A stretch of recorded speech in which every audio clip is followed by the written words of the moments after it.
day mga kabayan techers, this is your Kabayan Tech, and today as requested we're going to review the Ryobi P2706 Snow Shovel. But before we begin, if you like this video or all my videos or any other videos that I have in my channel, kindly click on the like button, and if this is your first time, welcome, click on the subscribe button. Thank you very much. So I bought this one from Home Depot. On sale it was 147 Canadian. Right now I think it's 199. And let's see what would be our first thoughts on using this one against our Sanjo that we had before. So for the tech specs for this one, this is a 10 inches wide clearing width with a 6 inches clearing depth. And also it throws roughly around 20 feet. This is a tool only, so that's the reason why for the price. This uses an 18-volt battery. Just to let you know, I bought this shovel with my own money. I'm not sponsored by Ryobi or Home Depot, so whatever thoughts that we're going to have here based on our experience, that will be it. So let's open it up.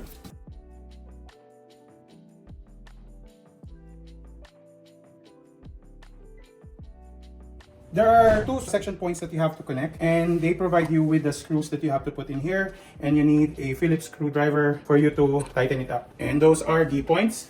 Then we have the shroud. On this portion, you have to slide it here.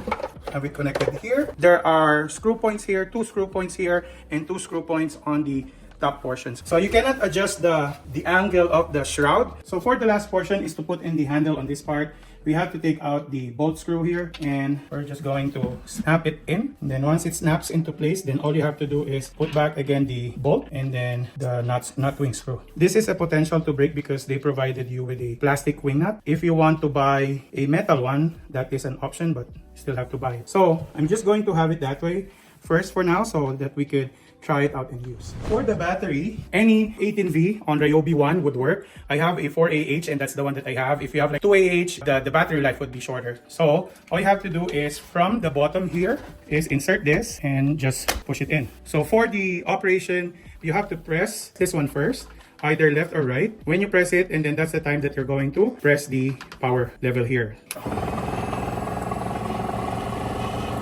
Let us try and use it on our walkway. When we try it out, and that's the actual sound, you might notice that it's a little bit quiet than the snow job, and that cleared out at least an inch of snow. So the issue with this one, I know it's a little bit lighter than the snow job, but you have to really push it, not like the snow job that it will glide itself. Though it does the function of the snow shovel, it's now based on your preference.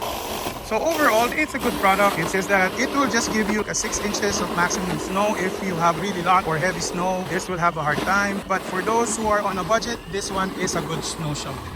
Overall, if you're going to compare it with the Snow Joe, when it comes to the cost, it's almost the same price. If you don't have a battery and buy this one with the battery, you're looking around the 250 plus mark, and that is almost the same price as the Snow Joe. This would be a little bit lighter to use, quiet at the same time, but you have to exert more effort on this, on pushing it towards the snow because it's a little bit lighter. I will recommend this one for those people who have some difficulties when it comes to like carrying the snow shovel. It does its job. It's easy to assemble because it only has 3 points. You have to have a screwdriver for you to assemble it. So that's it mga kabayan techers. If you have any other tools that you want me to review, kindly write them down below. If you like this video, kindly give us a thumbs up. And if you haven't subscribed, kindly click on the subscribe button. You're helping my channel a lot. Again, thank you very much and have a good day.